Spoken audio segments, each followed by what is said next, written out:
Today we're going to be canning the green beans that I harvested from the garden, so stay tuned.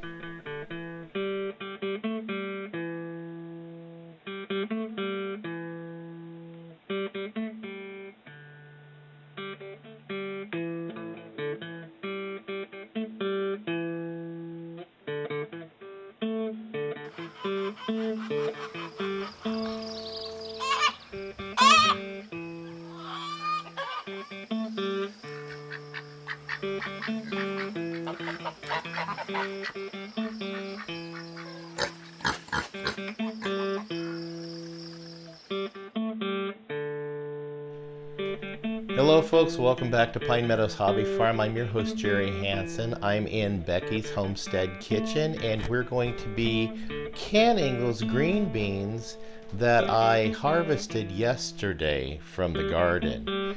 I want to point out that this type of canning, since it's a low acid food, you have to pressure can it.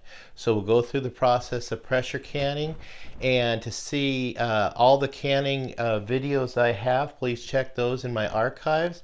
And I also have a special video on how to prepare your canning jars and the operation of the Fagor Duo pressure canner that I'll be using today. So let's get started with this episode. So I got my knife and I got two pots here. One is to take the ends, both ends, the stem end, both ends, and the other big pot is where I'm going to actually put the usable bean. So this is basically what I've been doing for about an hour or two.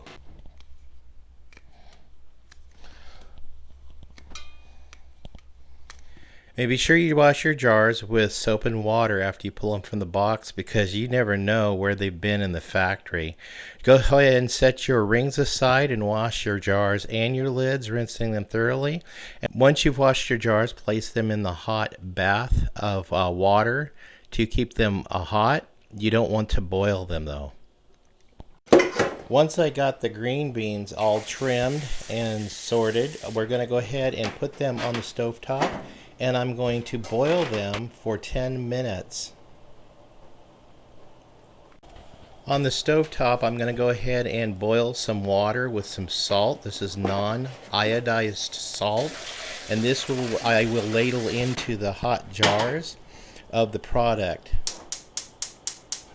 Okay, now I'm ready to start putting the stuff in the cans. I'll go ahead and place my jars out. I'm doing 4 at a time because that's how many jars my pot holds. I'm going to put my stainless steel funnel on, and using that I'm going to place beans into the jars, and I'm going to leave a 1-inch headspace as required. And then we're going to go ahead and ladle in the hot salt water into each jar. Salt is an option, you don't have to have salt. And this is all you need, is just water and beans. That's the only ingredients, and salt for our table. And then we'll go ahead and take my plastic bubble releaser, and with each jar I'm going to release the bubbles.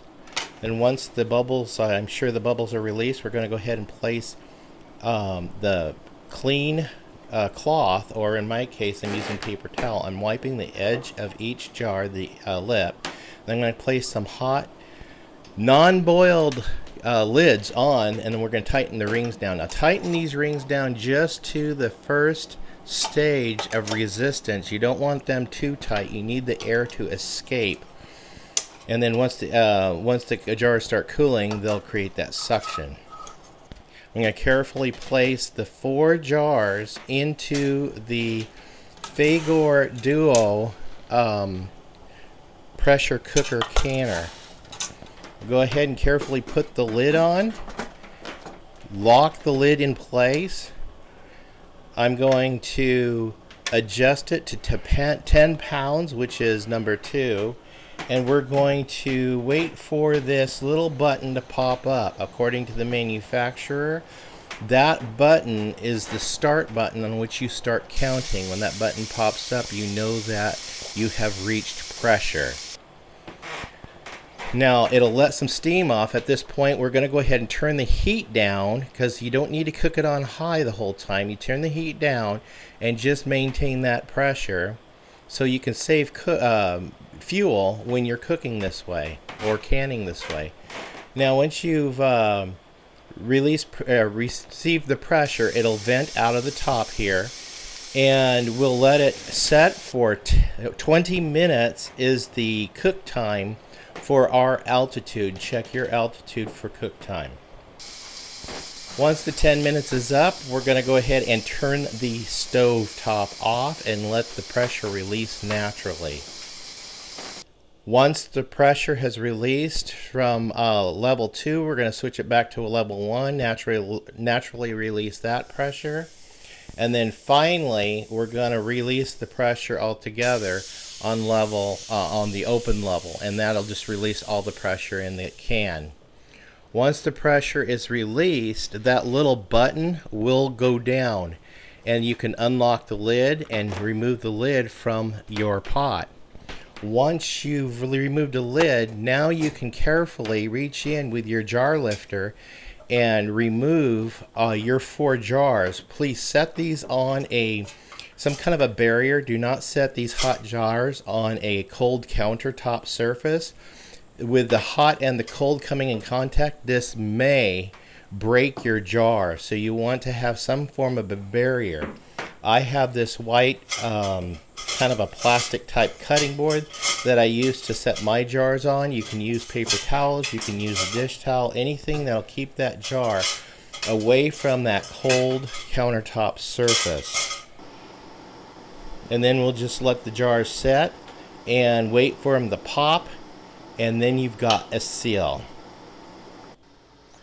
Fresh string beans, look at that. Packed full of what I know what's in them, because it came out of my own garden. And it's no mystery things that I can't pronounce on the labels. Well, I've got 15 jars here. I've got 2 small jars. I'm picking the best of my 15 plus my little small sample jar for the judges at the county fair. So yeah, this is my first time ever canning string beans. So hey, check out our store down below. We've got some products down there we're selling, like some sweatshirts, t-shirts, some hoodies. I've got some coffee mugs for sale down there. And also, please help out our website by clicking that share button for your social media platforms. You can follow me on social media. I'm on Twitter, Facebook, Pinterest, Reddit. I'm on Blogger, Tumblr, and Parlor.com, and also I'm on LinkedIn.